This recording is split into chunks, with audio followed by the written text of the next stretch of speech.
Très bien, bienvenue à chacun et à tous, mesdames et messieurs. Ces politiques commencent en ce jour, consacré bien évidemment à cette date si historique pour l'histoire de la République démocratique du Congo, 17 mai 97, 17 mai 2024, jour pour jour, 27 ans, que l'Alliance des forces démocratiques pour la libération du Congo récupéra Kinshasa et Mobutu tomba. Et vous vous souviendrez que les Kadogo ont pris d'assaut la ville de Kinshasa. Kinshasa a été en mouvement, on en parle avec mes invités. Déjà en plateau, Bavon Minga, responsable de Congo Vigilance, est avec nous. Bonjour Bavon et bienvenue. Bonjour Chris, bonjour encore les bonjour à tous. Comment vous allez? Non, je vais bien. Merci de répondre à notre invitation. De l'autre côté, nous avons un confrère, il est journaliste, Fils Kazadi. Bonjour et bienvenue. Bonjour Chris, bonjour aussi à mon aîné Bavon, bonjour aux téléspectateurs. Moi j'appelle les patriotes congolais. Je vous salue, je vous aime bien. On est là pour la cause de la chose publique de la RDC. République démocratique du Congo. Vous le savez bien, je le disais tantôt, 17 mai 1997, 17 mai 2024, après justement l'avènement de Félix Antoine Tshisekedi Tshilombo, ce dernier a donc changé. Désormais, nous célébrons cette date comme étant la journée des non-FARDC. Aujourd'hui, déjà, nous sommes en communication avec nos amis de la presse militaire qui nous ont tenu informés qu'il y a une activité qui sera bien organisée en mémoire de nos vaillants soldats, nos FARDC qui sont au front en train de protéger l'intégrité du territoire national. Nous vous saluons, nous vous encourageons dans ce que vous faites comme travail, mais également le ministre de la Défense, mais aussi les autorités qui s'impliquent bien justement pour qu'il y ait la paix dans la partie orientale de la République démocratique du Congo. Chers téléspectateurs, bienvenue à chacun et à tous. On va en parler dans cette émission. L'historique, c'est très important pour vous. Vous êtes écolier, étudiant, vous êtes né après 97. Vous avez l'intérêt de suivre cette émission car nous allons cogiter intellectuel dans cette émission. Bavon Minga, primo, vous êtes congolais des pères et des mères, permettez-moi de les préciser. Vous avez vécu en tout cas cette entrée triomphale des Kadogo à Kinshasa pour justement prendre le pouvoir. À cette époque, je me rappelle, Mayele commandait alors l'armée congolaise. Dites-nous un tout petit peu, qu'est-ce qui s'est passé ce jour-là, le 17 mai 1997? Avant le 17 mai 1997, il y a eu plusieurs événements qui se sont déroulés et qui ont milité à l'arrivée de cet événement que certains commémorent aujourd'hui. Disons, on parle des raisons. Les raisons même de cette date. Les raisons même de cette crise qui a amené l'AFDEL à prendre le pouvoir le 17 mai. Je peux bien dire aux Congolais que les raisons sont nombreuses. Elles sont multiples, elles sont légion. Allez-y. Mais la plus patente, elle naît de rôle joué par Mobutu pendant la guerre froide. Et lorsqu'il y a effondrement du mur de Berlin, les paysages politiques changent. Et Mobutu n'avait pas compris qu'il fallait s'adapter. Et du coup, il devenait trop gênant pour les intérêts des Occidentaux. C'est l'une des causes. Lui croyait qu'on lui faisait la louange, qu'on l'admirait, alors qu'on les caressait dans le sens revers des poils de la bête. Vint alors l'événement de triste mémoire, le soulèvement ou la révolte de Banyamulenge. Parce que si nous nous mettons à relater, ça va nous prendre pratiquement 10 heures en synthèse. Mais sinon, on va épingler quelques cas qui ont milité à cet événement. Laurent Desiré Kabila, à l'époque, était justement à la tête pour libérer la République démocratique du Congo actuelle, l'ex-Zaïre, sous l'emprise de Joseph Désiré Mobutu, qui fut alors président de la République. La voix qui a vu Mobutu entrer aux affaires c'est la seule voie qu'il a vu également quitter les affaires. Nous parlons de la voie des armes. Est-ce que c'était normal que Mobutu puisse alors laisser le pouvoir par la voie des armes? Non, parler de Laurent Désiré Kabila comme précurseur de cette révolution, ça serait dérouter la mémoire de nos jeunes gens qui n'avaient pas vécu cet événement. Okay. Et je peux dire, sans embâche, mais avec beaucoup de souplesse, que Laurent Désiré Kabila n'était qu'une marionnette placée à la tête. La révolte était dictée par les Américains, nécessairement par les Américains, qui sont passés par leurs marionnettes rwandais. Donc, le Rwanda, après tout ce qu'il y a eu comme tumulte avec Mobutu, ils ont tendu la main, ils ont accepté de jouer ce rôle-là. Et même si vous voyez dans les différentes tractations, des négociations, il y avait toujours des délégations de l'Union européenne et des envoyés des États-Unis en personne qui étaient en train de coordonner, dicter la ligne de conduite à suivre. Donc, disons que lorsque les Banyamulenge ont fait cette révolte, on a trouvé juste la Libye de pouvoir maintenant s'attaquer aux Zaïre d'antan. Et c'est comme ça qu'on s'est dit, les Banyamulenge étaient évalués à 3000 personnes.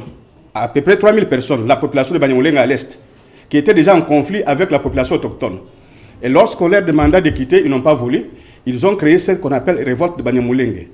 C'est alors que Paul Kagame, avec ses voisins, ses frères, Museveni, son frère burundais, ils vont mobiliser les forces en hommes et en matériel pour pouvoir maintenant mettre fin au règne de Mobutu. Et ils pensaient avoir résoudre la question entre les Banyamulenge ou bien la communauté Tutsi de l'Est avec leur régime. Très bien. C'est très important.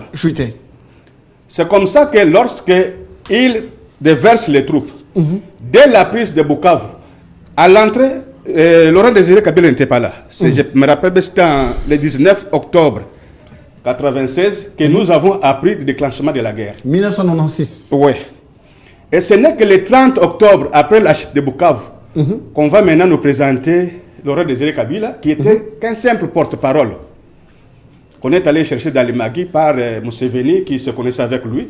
Donc, si je vous ai bien compris, ces mouvements avaient commencé sans Laurent Désiré Kabila. Sans Laurent Désiré Kabila. Bien évidemment, avec les forces étrangères. Oui.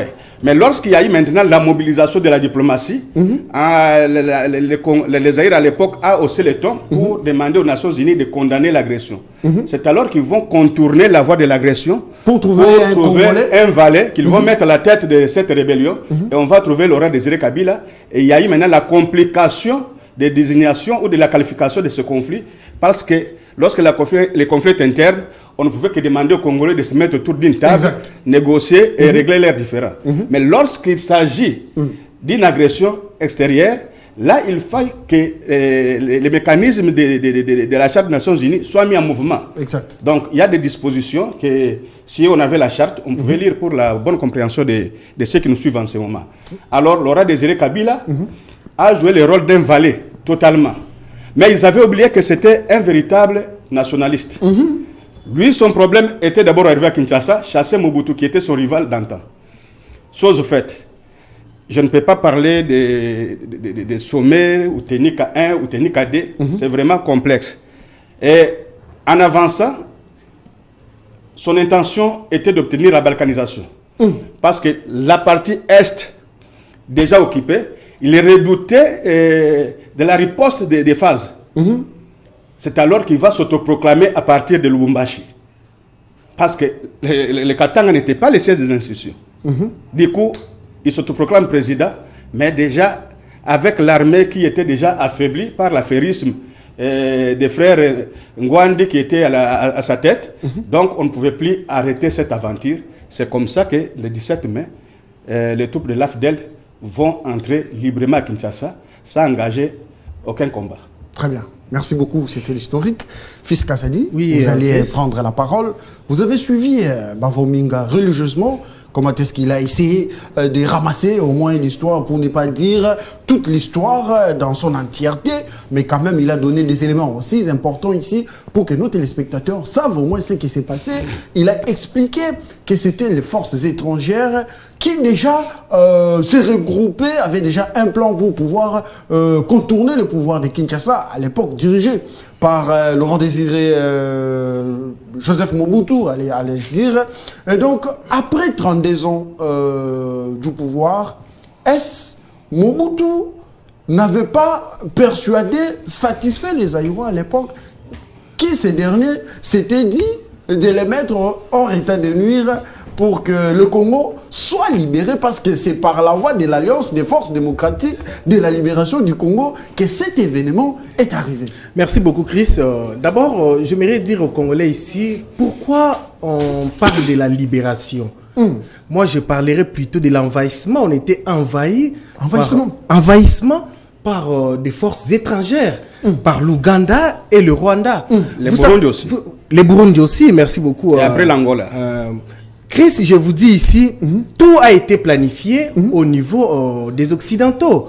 Je vois mon aîné ici a parlé des États-Unis, mais moi je peux ajouter aussi la France. La France? C'est la France qui était aussi, je dirais, les pions forts des États-Unis, des Occidentaux, qui a joué le jeu avec notre ancien général Mayele Lieko, dit surnommé les Tigres. L'homme qui trahissa. L'homme qui trahissa Mobutu. Mais ce n'était pas aussi facile parce que Mobutu, il était déjà affaibli. Mais laissez-moi vous dire, Chris, vous savez, dans ces pays, si nous avons vécu tout ça, c'est parce que déjà, il y avait ce qu'on appelle la trahison. La trahison que Mayele a pu quand même jouer les jeux de la France avec, à l'époque, le premier ministre des Villepin. Et Mayele était utilisé pour essayer aussi de faire partir Mobutu. Et vous vous rappellerez ici, tout a commencé à 1996, en 96 comme on dit, et c'était où? À Kigali.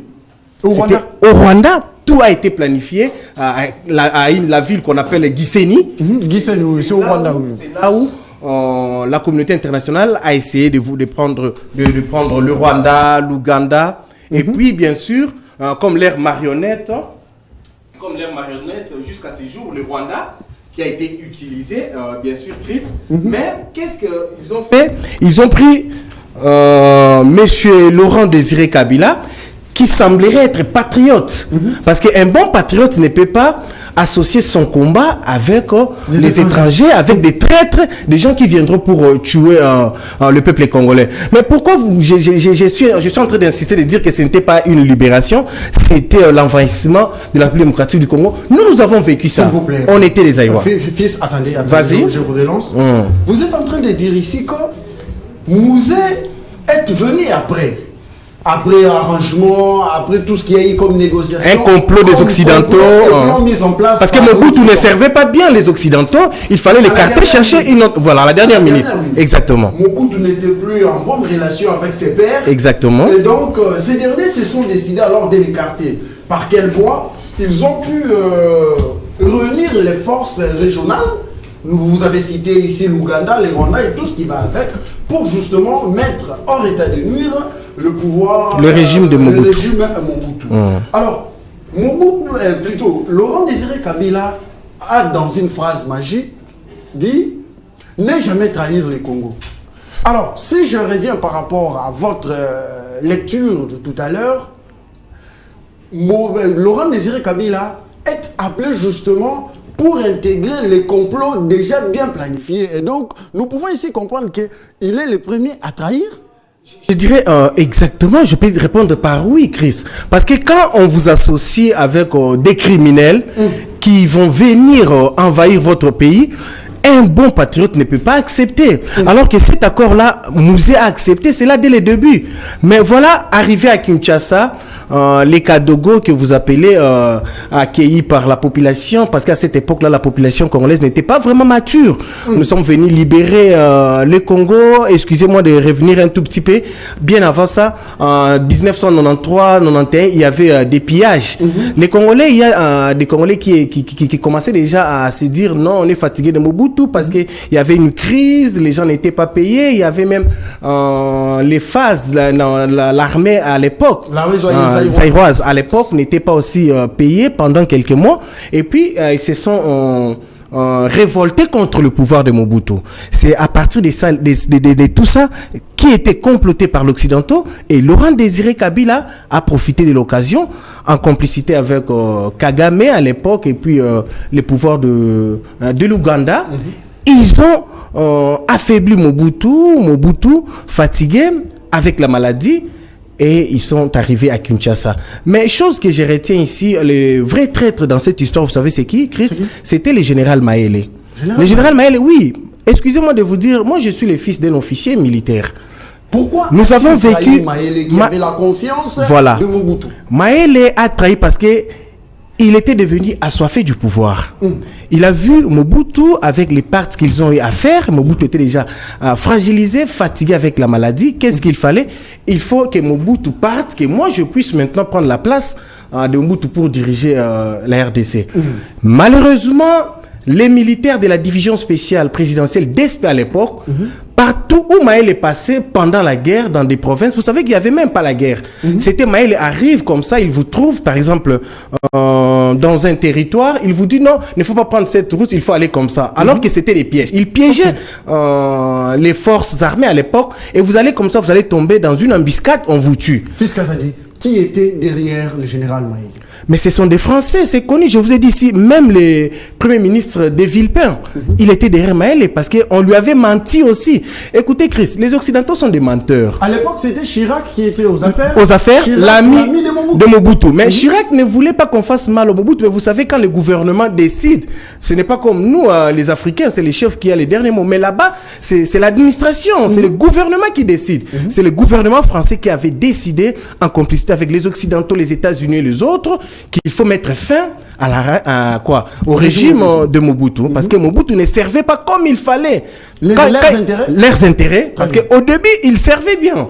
Parce qu'à un moment, ils ont compris que non, Mobutu sait qu'il commence à donner, voilà, ça ne faisait pas vraiment quelque chose d'intéressant. Il faut le faire partir et mettre quelqu'un d'autre. Parce qu'à un moment, vous voyez, les présidents africains commencent à avoir marre avec les Occidentaux. Tout ce qu'on leur impose, vous devez faire ça. Ils disent aussi à un moment, non, je dois aussi servir mon peuple. Comment faire? Nous avons vécu ça avec Kabila ici, Joseph. Donc, je me dirais ici, ce qui est important ici, les Congolais, nous devons être maintenant conscients. Surtout nos généraux, nos officiers. Il ne faut pas vendre le pays, il ne faut pas chercher à faire tuer vos frères parce que derrière vous, on vous a promis le pouvoir, on vous a promis un poste ministériel, on vous a promis tout ça pour la dernière question. Des intérêts égoïstes. Vous allez garder la parole. La dernière question. Vous êtes ici en train de donner conseil, si je comprends bien, exactement, aux hommes en tenue. Et donc, déjà, dès le départ, vous avez parlé de la traîtrise du général Maélé. Est-ce cette traîtrise continue jusqu'à l'heure actuelle au sein de l'FRDC? C'est le parallélisme que j'allais faire pour vous dire que ça continue. Vous avez suivi même le chef de l'État à déplorer cela. Il y a des militaires, voire même congolais, et c'est que Kabila, Mouzé nous avait amené à l'époque, continue aussi de trahir notre pays. Mais j'apprécie quand même le travail de Jean-Pierre Bemba qui est en train de faire, en train de voir comment laver l'armée, comment avoir de bons militaires, dénicher et puis mettre hors état de nuire les traîtres, tous ceux qui ont trahi la République. Beaucoup. Je vais citer dans 2 minutes. Chris, je voulais ici dire quelque chose aux Congolais. Chers Congolais, il est temps que vous puissiez prendre conscience. Vous savez, dans ces pays, l'Occident a eu toujours un plan, comme avait dit Lumumba, de balkaniser ces pays. Même ce qui se passe avec notre ancien président de la Commission électorale nationale indépendante, Nanga, c'est juste des mensonges. Il est en train de se comploter avec l'ennemi, alors qu'à la fin des comptes, il n'aura rien. Il va finir comme général Maëlé. Qu'est-ce qui s'est passé avec Maëlé? Vous savez, celui qui trahit finira par trahir aussi. Celui qui a été trahi, celui qui a trahi, il sera aussi trahi par les autres. Très bien. Donc, je vous dis, prenez garde parce que le Congo ne sera jamais vendu et il n'y aura jamais la balkanisation dans ces pays. Donc, vous devez prendre conscience, ne jamais laisser l'ennemi nous allons nous envahir pour détruire notre pays. Bien. Merci. Nous allons à présent accueillir le troisième invité qui est déjà dans nos murs, le doyen Basile Diatezoa, homme politique. Il a vécu l'histoire, il connaît l'histoire, il va nous en parler dans cette émission. 17 mai 97, 17 mai 2024. Mesdames et messieurs, que retenir de cette date? Basile Diatezoa, bonjour, bienvenue. Bonjour. Comment vous allez? Je vais très bien. Malgré un retard, nous vous recevons quand même. Vous êtes important pour nous. C'est les circonstances. Nous comprenons. C'est Kinshasa. Vous êtes important pour nous, mais également pour nous, téléspectateurs. Déjà, primo, ramassez-nous un peu l'historique de cette date si importante à l'ère actuelle pour la République démocratique du Congo. Sincèrement, je suis un peu déçu. Déçu? Oui, je suis un peu déçu du narratif d'introduction que je viens trouver. Moi, je croyais que on devait analyser le phénomène AFDL pour que nous tirions des leçons de l'histoire et que s'il y a eu des erreurs ou des fautes dans notre histoire politique, comment les rectifier. Très bien. Mais il semble que nous sommes embarqués collectivement dans un narratif qui ne fera qu'aggraver des contradictions dans notre pays. Je me permets justement de faire cette petite remarque. Pourquoi? Parce que je suis, dès le premier coup de feu de ceux qu'on qualifié à cette époque des Banyamulenge,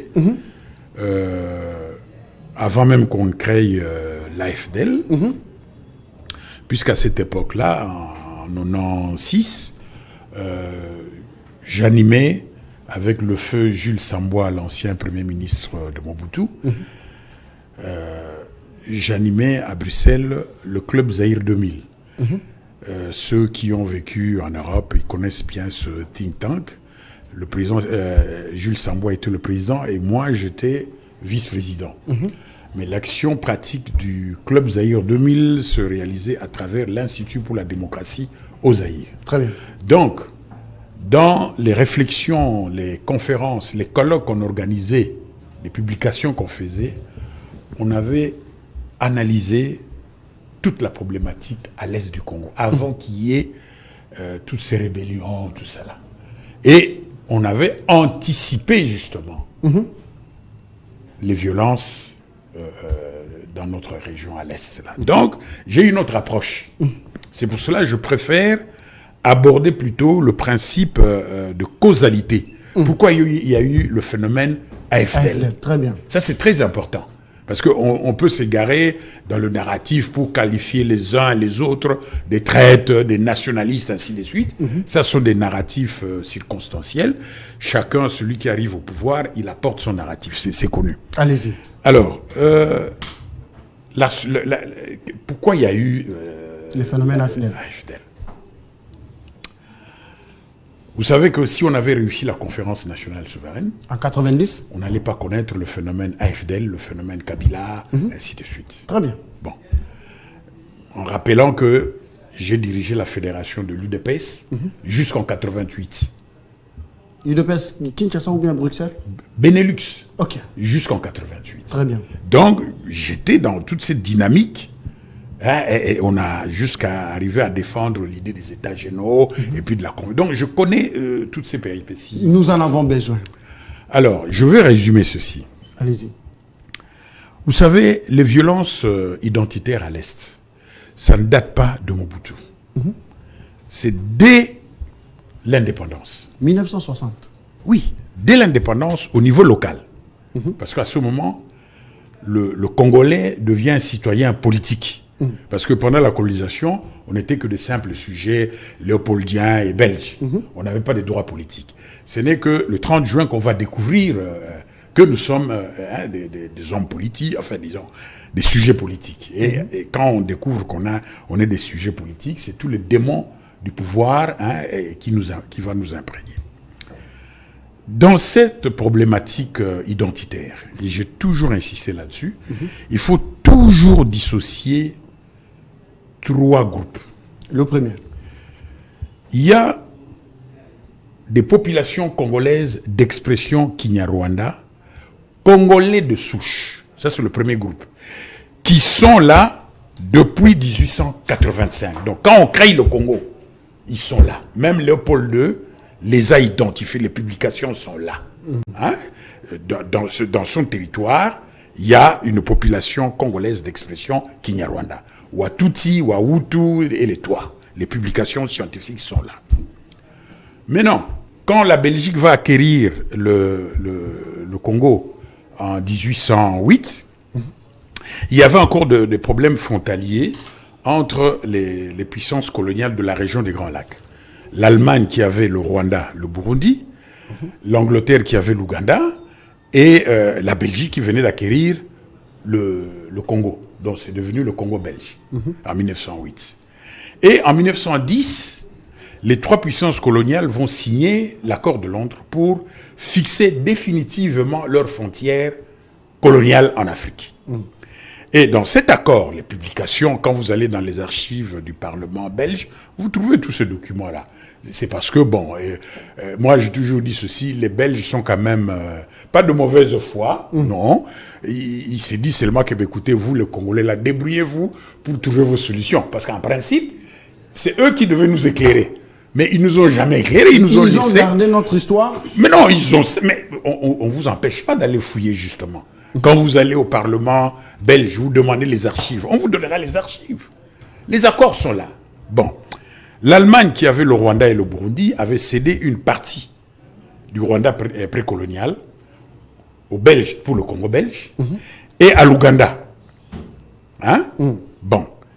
En Ouganda, vous avez des populations ougandaises d'expression Kinyarwanda, qu'on appelle, nous au Congo, on les appelait par les Belges les Banyarwanda, mais en Ouganda, on les appelle les Bafumbira. Quand vous allez dans la province de Kisoro, en face de Bunagana, vous avez Bunagana Congo, vous avez Bunagana Ouganda.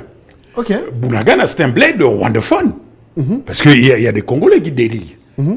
Moi, quand je suis à la frontière, je vois, en face, vous avez Bunagana, Ouganda. Ce n'est même pas vérifié, il faut connaître son pays. Bunagana, c'est un bled rwandophone. Alors, la Belgique, en contrepartie, a cédé une partie. J'aimerais d'abord éclaircir ce point. Oui. Il y a Bunagana, RD Congo, et puis Bunagana de l'autre côté. Vous traversez la frontière, en face. Ils sont les familiers. Donc, en face, vous avez un grand frère ou un cousin qui est ougandais, et de ce côté, qui est congolais. Je me rappelle un ancien ministre de Mobutu, M. Senzei, qui vit maintenant en exil à Kigali. Il était ministre de l'Agriculture de Mobutu. Mais il avait un oncle ou un cousin qui était colonel dans l'armée ougandaise, puisque c'est leur région là. C'est comme les Bakongo, vous le trouvez en Angola, vous le trouvez au Congo centre. Ce sont des communautés transfrontalières. Bon, la Belgique, en contrepartie, a cédé une partie du Congo belge aux Allemands pour le Rwanda et pour le Burundi. Le territoire de Tchangungu, c'est un territoire à dominance Bashi. Il y a des Chi, il y a des Bashi qui sont devenus Rwandais. C'est incontestable. Moi, j'avais un ami, le feu Faustin Twagiramu, qui est décédé il y a quelques mois en Belgique. Il était Premier ministre d'ailleurs de Kagame. Mais il me dit, mais écoute Basile, moi je suis Chi, j'ai des cousins à Bukavu, tout ça, mais il est Rwandais. Vous comprenez? Bon, mais il faut... ça dit que nos compatriotes de la frontière là, ils sont mieux placés pour comprendre ces réalités. Nous, évidemment, qui sommes de l'Ouest, il y a des fois, ça nous tombe sur la tête. Nous sommes très loin de cette histoire. Mais bien sûr. Nous n'en connaissons pas plus. Voilà, et puis nous n'avons pas la même histoire et nous n'avons pas la même anthropologie. Très bien.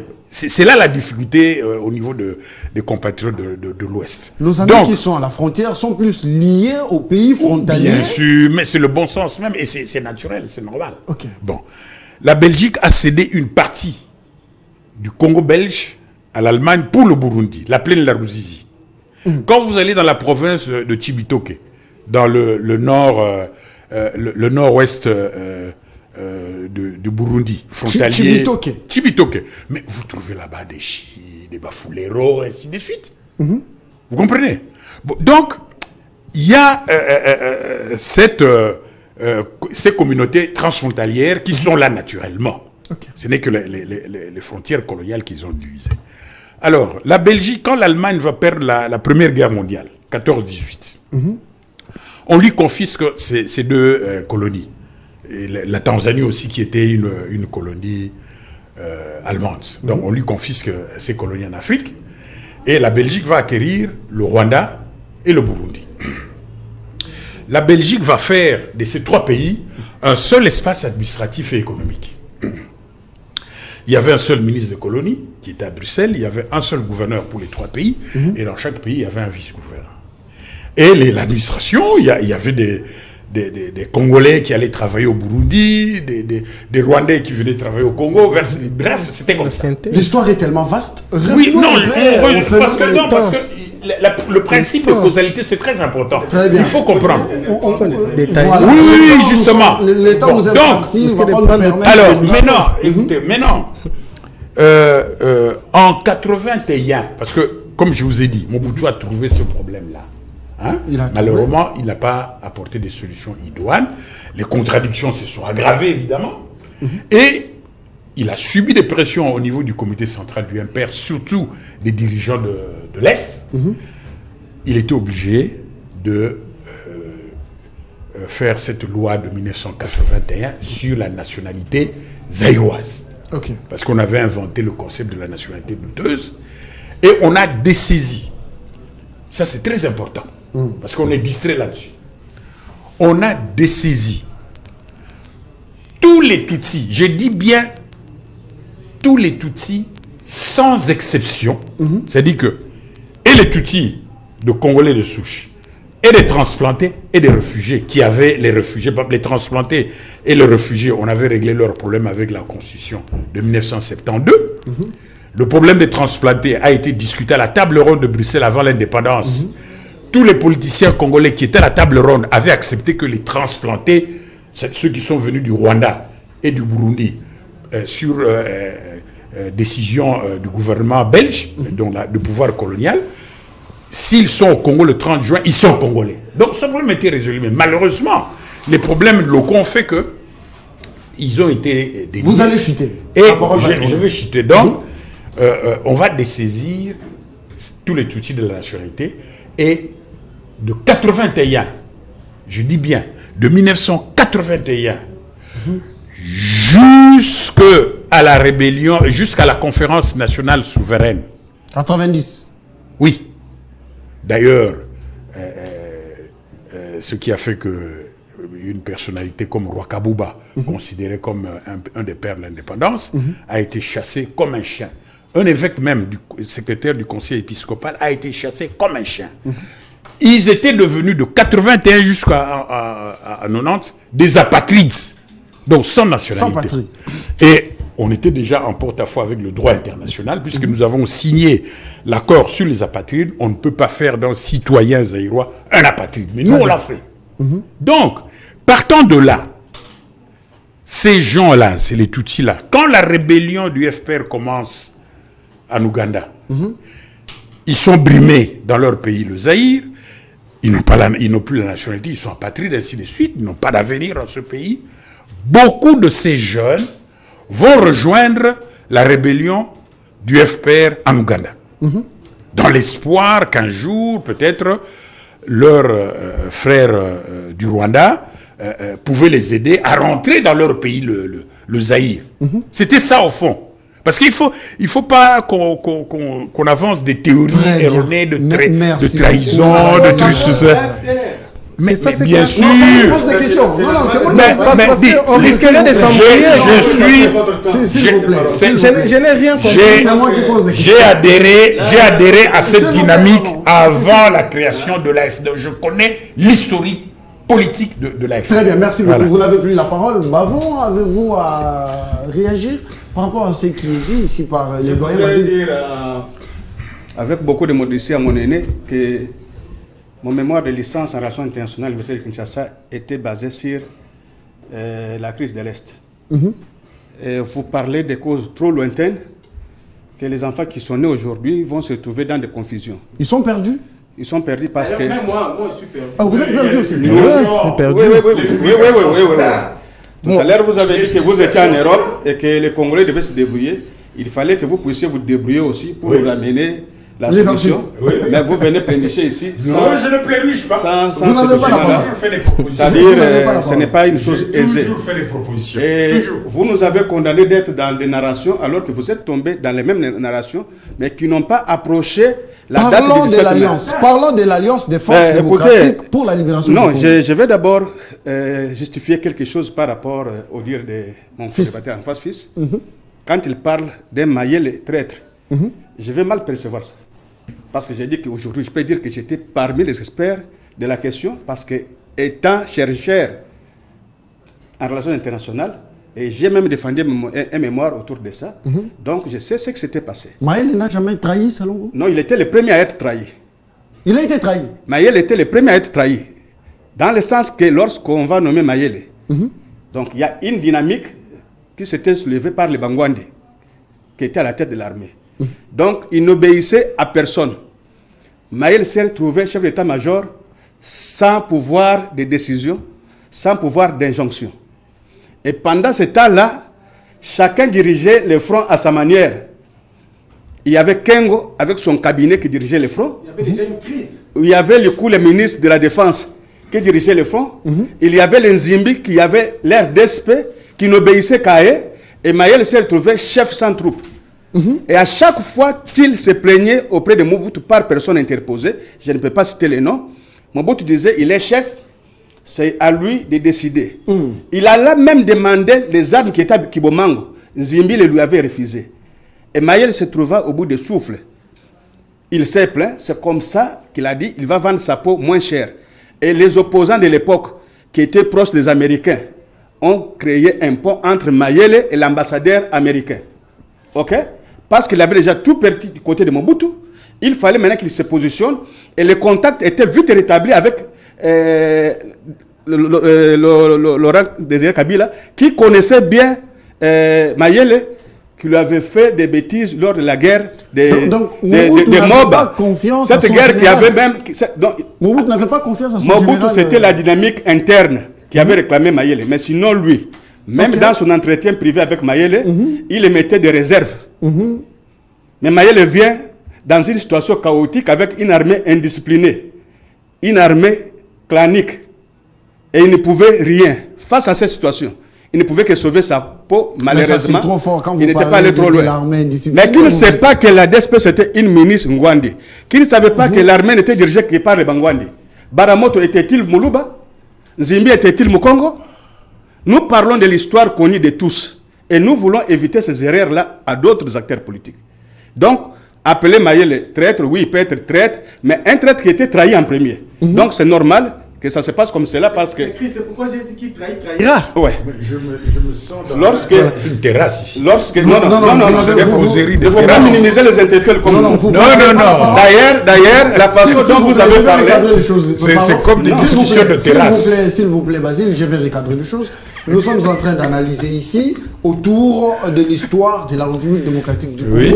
Chacun a son histoire, chacun a justement sa connaissance. Et donc, il ne faut pas ici traiter les autres de moindre par rapport... Non, c'est pas ça. Ça ne Mais sera soyons pas intéressant. rigoureux, Nous soyons sommes seulement ici. rigoureux. Ce que nous sommes en train de dire, certains l'ont vécu et certains l'ont appris sur le banc de l'école. Et donc, restons scientifiques pour un bon débat républicain. Merci. Vous avez la parole. Non, je pense que le vieux en venant, il croyait voir aux élèves à qui il allait donner. Non, passons cette Mais étape. il se trouve devant les intellectuels, Parlons ils maîtrisent bien leur histoire. Parce que justement, là, vous avez toute une paperasse Oui. de l'histoire que vous avez copiée dans vos archives. Mais nous parlons de ce que nous avons vécu. Des rapports de terrasse. Lorsque les vieux parlent d'une population congolaise d'expression Kinyarwanda, j'inscris ça à faux. On parle de la population d'expression Kinyarwanda habitant le Congo, résidant au Congo. Ah bon? Oui, donc il faut vite lever cette équivoque parce que Vous êtes spécialiste. on risque de porter. Voilà, il a tout un cahier. C'est-à-dire qu'il est allé copier son histoire. Avancez. Là, nous voulons porter des béquilles. Nous voulons porter des béquilles au Rwanda qui veut nous faire croire que les frères qui sont à l'Est et qui nous font de la truie sont des Congolais qui peuvent devenir des présidents de la République, qui peuvent poser n'importe quel acte au profit du Rwanda. Ça, nous, les Congolais, des pères et des mères, nous n'allons pas l'accepter. Et je ne sais pas d'ailleurs pourquoi les dans la thématique. Nous parlons de l'Alliance des forces démocratiques de la libération du Congo. Est-il vrai qu'aujourd'hui, cette alliance qui a libéré les Zaïre à l'époque, après 32 ans de règne de Mobutu, est-ce aujourd'hui, cette alliance a-t-elle laissé de bons souvenirs pour le peuple congolais? Non, pas du tout. L'Alliance n'a pas libéré les Zaïrois. Elle s'est libérée parce que ce sont eux qui vivaient dans les maquis. Nous, on était à Kinshasa, on faisait des révolutions contre Mobutu, Kengo et consorts, sans crainte. On se retirait pas. Il y avait déjà le vieux Etienne Tshisekedi. Oui, et nous tous, on était autour de lui. Nous avons fait une révolution pacifique qui a anéanti, affaibli Mobutu. Très bien. Et ils ont profité de la situation créée dans la capitale pour pouvoir maintenant se frayer un Mais chemin. le doyen a évoqué un aspect ici. Il a dit, c'est parce que nous avons raté la conférence nationale souveraine que la crise s'est de plus en plus accentuée, raison pour laquelle les choses n'ont pas pu bien tourner en faveur de Mobutu. Évidemment, il y a un problème là. Dans les archives consultées aussi par nous, il y a les annales des conférences nationales souveraines qui avaient évoqué des questions saillantes qui pouvaient nous aider à régler toutes ces questions. Donc, si aujourd'hui, ceux qui sont au pouvoir veulent régler la situation de l'Est, ils peuvent se référer aux annales dont il fait allusion. Donc, il y avait la façon de gérer le Congo, comment respecter la Constitution. Il y avait tout un mécanisme mis en place. Et lorsque Mobutu, avec son cartel, se sont comportés en terroristes politiques, il y a eu ce qu'il y a eu parce qu'il y avait déjà grogne au sein de la population. Il y avait la population qui vivait mal, une misère minée, une économie extravertie en outrance. Et il y avait une armée désorganisée, dirigée par les affairistes. Donc, il y avait bicéphalisme. Est-ce que Mobutu ne pouvait pas comprendre que déjà dans les années 90, il pouvait déjà céder le fauteuil du pouvoir à une autre personne, par exemple en organisant les élections démocratiques au pays? Il n'a pas voulu cela, toujours un esprit militaire, il a voulu en tout cas mourir avec son pouvoir, ce qui est arrivé d'ailleurs. Vous savez interpréter l'objectif d'un parti politique? C'est de conquérir le pouvoir, rester le plus longtemps possible. Mobutu s'est déjà autoproclamé roi des Zaïre. Mais il faut lire aussi les réalités sur le terrain, c'est très important. Il fallait faire. Mais la politique du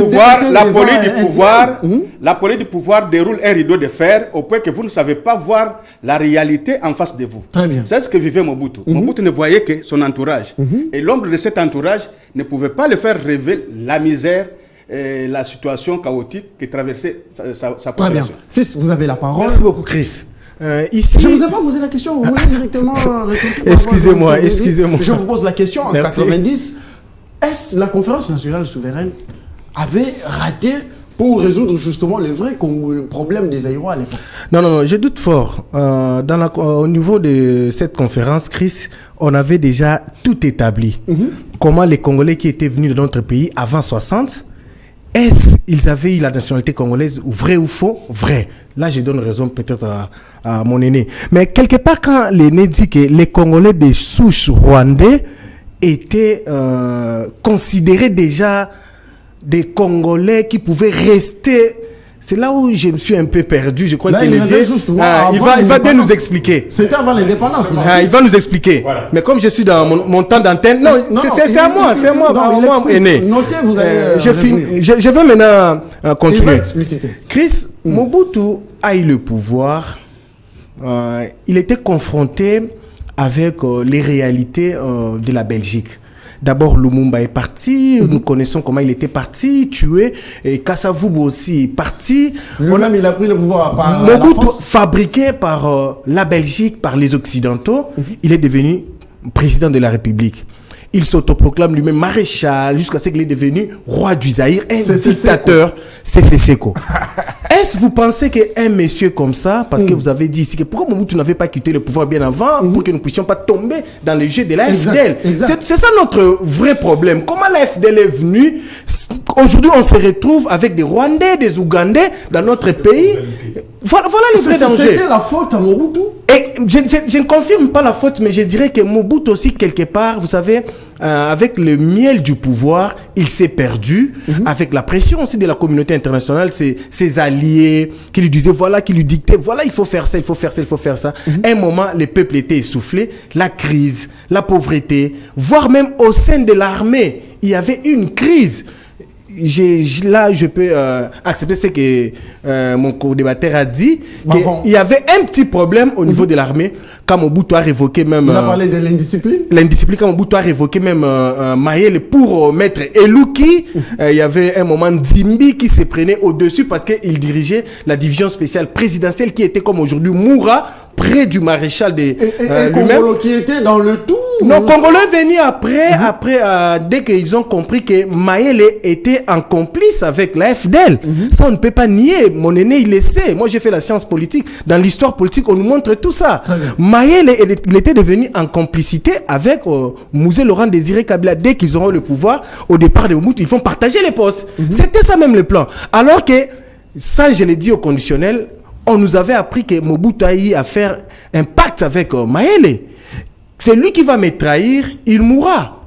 Je ne peux pas le confirmer, mais c'est ce que nous avons appris à l'époque, avant que Mayele soit nommé chef d'état-major. Mais je voulais chiter pour dire ceci. Chris, Laurent Désiré Kabila, qui nous avait dit prenez-vous en charge, il ne faut jamais trahir jamais trahir le Congo. Mais le premier à trahir le Congo, c'était Laurent Désiré Kabila. Mais exactement, Laurent Désiré Kabila est allé signer un accord avec le Rwanda et l'Ouganda. Alors qu'à cette époque-là, le Rwanda cherchait déjà comment envahir la RDC, comment il faut piller la RDC, comment se faire asseoir en République démocratique du Congo. Dans quel pays d'Afrique vous avez vu que un groupe de gens, des libérateurs qui sont venus et on va placer à la tête de l'armée un étranger, un chef d'état-major. Nous l'avons vécu au Congo. Au Congo, seulement au Congo. Nulle part ailleurs. C'était déjà de la trahison. De la trahison. Mouzé a trahi. Et c'est par là que j'ai compris en sciences politiques quand, à l'époque, père son âme, le docteur Etienne Tshisekedi disait Monsieur le Président, comme vous êtes déjà ici à Kinshasa, vous devez payer ces gens-là leurs factures et qu'ils rentrent chez eux. Mais Mouzé n'avait pas compris. Voilà, tout ça, c'était déjà les débuts. Mouzé n'avait pas compris, mais Mouzé s'est référé justement aux accords, parce qu'il y avait des accords, bien évidemment. Mais qu'il devrait à tout prix respecter. Est-ce aujourd'hui, le papa, il est ici, il est historien, je ne sais pas moi. Est-ce qu'on peut nous dire sincèrement les contenus exacts de cet accord? On parle de l'accord de Lusaka, de Emera, entre Kabila et Kabila, Mouzé D'accord, bon. Et le Rwanda. C'était quel accord, les contenus? Vous avez la parole. Bon, d'abord pour nous éclairer, dans les frères qui sont ici au podium. Bavon et fils. Et puis les téléspectateurs. Comme ça, ce problème soit réglé. Moi, je dis, écoutez, il faut qu'on en finisse avec ce débat des Tutsis congolais au coin. Voilà une référence. Vous revenez là-dessus.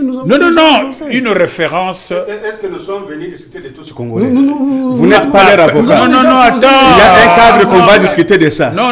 Parce que, s'il vous plaît, vous défendez. Je ne défends pas. Nous sommes ici, j'ai dit ceci.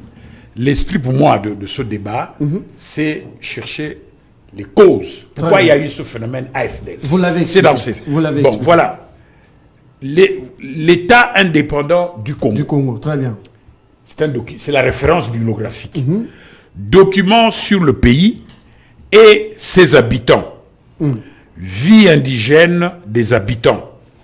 Annexe aux annales du musée du Congo. Très bien. Qui est devenu le musée de Tervuren. Ethnographie et anthropologie. Série 4, fascicule 6, ça a été publié en 1904. Très bien. Le Congo belge n'était pas encore né. C'était encore à l'époque de Léopold II. Donc, Léopold II, sur sa propriété, a identifié des populations congolaises d'expression Kinyarwanda, des Watutsi, des Wahutu et des Twa. Ce document historique est là. En Vous 1904. prenez... C'est ça. Très bien. Prenez cette référence. Fermons la parole. Comme ça, vous allez... On cohabitait ensemble à l'époque. On Je- cohabitait. mais- Rwanda, Ouganda, Burundi. Le Congo est créé quand? Venez travailler ici. Le Congo est créé quand? On cohabitait. Le Congo est créé quand? S'il vous plaît. Le Congo est créé quand? La chefferie de Bayeke au Katanga, qui l'a créé? C'est Moussiri. Moussiri, il est venu avec son groupe en Tanzanie. Qu'est-ce C'était qu'on un doit faire à ces esclavagiste. jours par rapport Pourquoi à est-ce tout que ce vous qu'on a ne contestez vécu pas avec la nationalité des Batéki? Revenons. Non, cher c'est pour Basile. dire De que toute façon, c'est il y a- à nous-mêmes de rédiger notre histoire. Si les Comment? Belges l'ont rédigé, parce Ouais. qu'ils ne sont pas souverains, nous sommes un État souverain, Ouais. il nous appartient aujourd'hui. Et c'est votre histoire en fonction de vos intérêts. Déjà, vous, Par politiques, rapport à notre vous jugez. réalité Un homme politique sociologique. ne juge pas l'histoire. Un homme politique fait l'histoire. Parce que quand un homme politique commence à juger l'histoire, il va la juger en fonction de ses intérêts. Or, vous jugez l'histoire. Moi, je ne vous demande pas de juger, je vous demande d'amener des éléments pour éclairer l'opinion. C'est pour cela que j'ai dit... Nous sommes presque à la fin de cette émission. Oui, bien sûr, mais j'ai approfondi S'il mes vous plaît, je vous réflexions. retire la parole. J'ai approfondi mes réflexions. Je vous retire la parole. Nous sommes presque à la fin de cette émission. Pour moi, ce débat-là... est Basile, tout congolais non. terminé. Basile, vous avez la parole. Bon, je finis pour la FDL. Non, j'avais fait une parenthèse. Oui. Bon. Ne revenez plus à... Oui, c'est le fini. tout Donc, tout ce voilà. Faut Bon. pas énerver les esprits. Hein. Oui, je sais. Parole de C'est la un FDL. dossier très Peu sensible. glissant, voilà. Bon, Parole de donc, la comme FDL. je disais, si on avait réussi la conférence nationale, En 90, oui, parce qu'après la conférence nationale, il y a eu pillage en 91. mais c'était le chaos, non? Eh ben, on choisit, tu devrais analyser on les choisit le réalités. feu honorable Tshisekedi comme Premier ministre, mais avec toutes les intrigues, tant nationales qu'internationales, ça a créé le désordre, il n'a pas pris ses fonctions, bref, c'est tout le chaos qui a Et commencé. d'ailleurs, revenons d'abord à la Alors, conférence maintenant, nationale. Je vous pose la question. À la conférence nationale souveraine, qui avait trahi qui? je ne suis pas là pour juger les acteurs politiques. Moi, je suis un homme politique. C'est de l'histoire. C'est quand pas même. mon... Non, il faut demander aux historiens. Moi, je ne suis pas là pour juger Allez-y. les actions politiques. Allez-y. Je suis un homme politique. Sinon, je vais commencer à créer des narratifs Allez-y. en fonction de mes Très objectifs. bien, merci. Voilà. C'est bien compris. Bon. Donc, l'AFDL, c'est la conséquence de notre mauvaise gouvernance Très bien. depuis Très bien. le 30 juin 1960, hein, puisque on devait, en principe, à la conférence nationale, résoudre tous les les problèmes problèmes congolais. qu'on avait depuis 1960, tout ça là. Malheureusement, ça n'a pas réussi. Même la constitution qu'on avait accouchée, qui a été traduite en 4 langues, on n'a jamais appliqué. Bref, et voilà que les circonstances historiques ont fait que une rébellion commence en Ouganda et des jeunes Tutsis Zaïrois qu'on avait chassés, disons méprisés, vont rejoindre cette rébellion. Et c'est ce qui a fait que cette rébellion, si ça réussit, c'est parce qu'il y a eu cet apport-là. Moi, n'eût été les réticences de feu Jules Sambois, je serais peut-être parmi ceux qui ont créé l'AFDL. Je dis bien, parce qu'on suivait cette problématique de près, jusqu'à la création de l'AFDL. Parce qu'il y a 4 personnalités qui ont créé l'AFDL. Il y a Laurent Kabila, Bouguera. Il est de quelle nationalité, Bouguera? Déjà, ça sonne mal. Mais il est Tutsi du Nord Kivu. Bouguera. Mais bien sûr. Très bien. Mais il est de vous Massissi. n'avez pas la parole. Vous C'est n'avez un pas la Tutsi parole. de Massissi. Très bien. Le Bon. deuxième, Bouguera. Après Bouguera, Massassou, qui est Mouchi. Massassou qui a été tué, ouais. Qui est Mouchi. Et puis Kissa Sengandou, qui était Tétéla. Ce sont les 4 qui ont signé l'accord de l'Emera pour la création de la... C'est un document de... Même pas... C'est un document de demi-page de création de l'AFDL. de l'AFDL. Très bien. Et quand je vois les documents qui circulent sur les réseaux sociaux ici, je dis, mais nous sommes dans un pays de malades mentaux. On invente n'importe quel document Basile, pour... vous gardez la parole, Basile. Voilà. Il y a Laurent Désiré Kabila, Oui. il y a Bouguera, Oui. il y a Massassou, il y a Kissassi. Ouais. Alors, ces 4-là sont congolais selon vous? Mais bien sûr, ils sont congolais. Les autres qui les accompagnaient, ils étaient qui? Mais les forces qui accompagnaient ces quatre. Mais ils ont créé. Pourquoi l'accord a été signé au Rwanda, à Gisenyi? Non, ça a été signé à Lemera, pas au Rwanda. À Lemera. Une minute, je vais préciser. Non, laissez-le finir. Laissez-le finir, puis la parole va tourner. Chacun des groupes, chacun des. Vous avez une minute. Oui, chacun des membres de ceux qui ont créé avait son. On a montré des vidéos où Laurent amène ces vieux militants fatigués comme le feu Louétia, tout ça là, pour intégrer la rébellion de l'AFDL.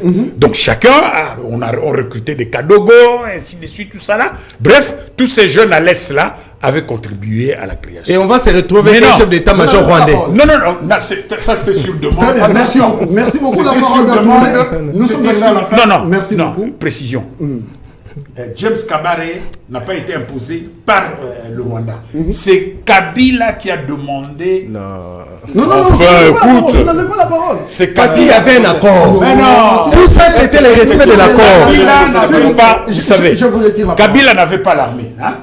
Les phases étaient défaites, éparpillées, ainsi de suite. Merci beaucoup. Comme il n'avait pas une armée, Merci il a beaucoup, demandé à cher ce que le Rwanda l'aide à créer une nouvelle armée. Très bien, merci c'est beaucoup, ainsi Basile. qu'on a mis James Kabaré à la Merci, vous avez C'est consommé sur les demande minutes que vous avez de Laurent. Il ne faut pas inventer. Et ça c'était une bonne chose. Bravo. Je ne juge pas. Je ne juge pas. Vous avez suivi le doyen Basile. Pas. Il a parlé des 4 personnalités qui ont justement créé l'Alliance des forces démocratiques pour la libération du Congo, la FLL. L'accord de Lemera. Réaction? Déjà, je dois dire à mon aîné que Massasu Ngandu, son père est rwandais. Mais laisse-moi vous parler. Vous doutez de quoi? Vous n'avez pas la parole. Allez-y. Sa tante paternelle était épousée à un frère à moi, Mokuba. Il vivait à Livoulou et ce Massasu-là était moineau. Il venait au campus laver les assiettes. Et lorsqu'il y a eu les renversements du pouvoir au Rwanda et que Kagame était en train de mobiliser ses frères, il est allé rejoindre l'FPR. Ok? Et même quand on a commencé à faire la chasse au Rwandais, mon frère là est sorti dans la voiture de mon grand frère avec sa famille parce que le Rwandais n'était pas le bienvenu. Je vous informe déjà que Massasu était Rwandais. Très bien. Quand vous parlez de Bouguera, de par son nom, lorsque les Rwandais ont fait des bêtises et qu'ils devaient fuir, les Bizimakara, les Bouguera, tous ils sont partis. Lui, il était congolais, pourquoi il n'était pas resté? Et quand il est parti, il est rentré au Rwanda. Pourquoi il n'est pas parti à l'Est? Donc c'est pour dire que vous avez été commissionné pour nous dire des choses qui ne vont pas passer. Et lorsque vous parlez aujourd'hui que la population de l'Est, parce qu'il y a maintenant... Non, vous n'avez pas fini. Vous avez parlé de Bouguera, Massasu, alors qui ça c'est Kabila, Mouzé? Oui, mais Mouzé était une marionnette, non? On a cherché à mettre Mouzé à la tête pour valider l'accord qu'il y ait un Congolais de père de mère qui va les aider quand même afin qu'il y ait un acquiescement tacite. Donc, je disais que lorsqu'il parle qu'il y a des populations machin, il y a des couacs à l'Est. Il y a le Rwanda qui dit l'Est, c'est le prolongement naturel. Nous l'avons enterré. C'est ça. Non, c'est pour éclairer la lanterne. Parlons de les gens ne doivent pas. Mais c'est ça. Je l'ai dit, il ne faut pas réveiller les esprits qui le prolongement naturel, les grands qui étaient le prolongement naturel du Rwanda.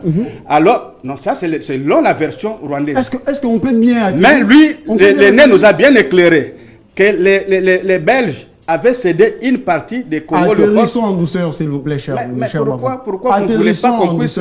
Nous ne sommes pas ici pour parler des ethnies, qui est congolais, qui n'est pas. Donc parlons de la FDL. La fameuse AFDEL, ce n'était pas une alliance pour sauver les Congolais. C'était une alliance pour assouvir les intérêts des Américains et des Rwandais.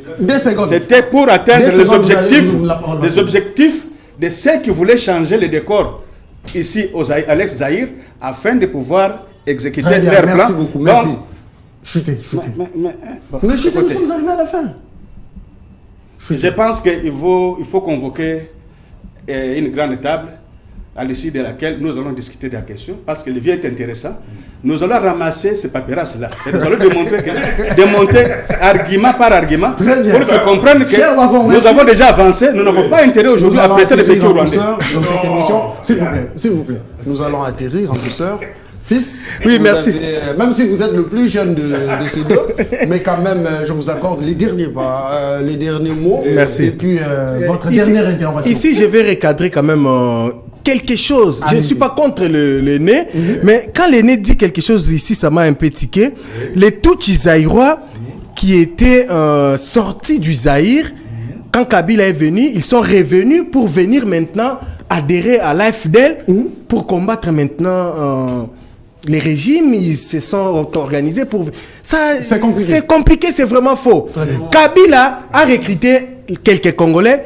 Kabila, on lui a donné quelques Rwandais et quelques Ougandais pour commencer maintenant l'AFDL. C'était ça, c'était des étrangers en mélange avec quelques Zaïrois à l'époque. Et pour finir, mon frère Chris, il faut savoir que les plans, c'était les plans de la balkanisation.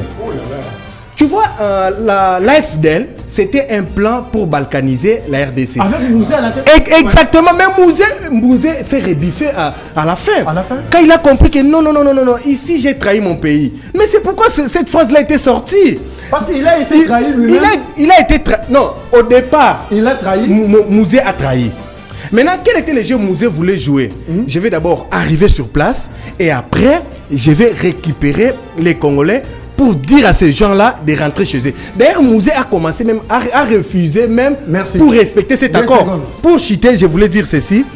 Le plan des États-Unis, les impérialistes, c'était pour balkaniser la RDC. Pour que la partie Est soit totalement sous l'emprise de la communauté internationale. C'est pourquoi on avait utilisé Mouzé et que Rwanda puisse aussi récupérer une partie. C'était ça le plan. Alors que Mouzé, une fois arrivé à Kinshasa, il a dit non, je ne pouvais pas continuer ce plan. Alors il a dit, il ne faut jamais trahir. Peuple congolais, vous ne pouvez pas accepter cela. Et c'est là où Mouzé avait refusé. Très bien. Il s'est rebiffé. Merci. C'était ça. Merci. Il a reconnu l'essence du patriotisme à la fin. Donc c'est un peu ça. Merci. Merci beaucoup à Bavandinga. Merci beaucoup au doyen Basile Diatezoa. Merci à Fils Kazali. Mesdames et messieurs, vous étiez nombreux à suivre cette grande émission. C'est politique. Nous avons débattu autour de cette date si historique pour la République démocratique du Congo, le 17 mai.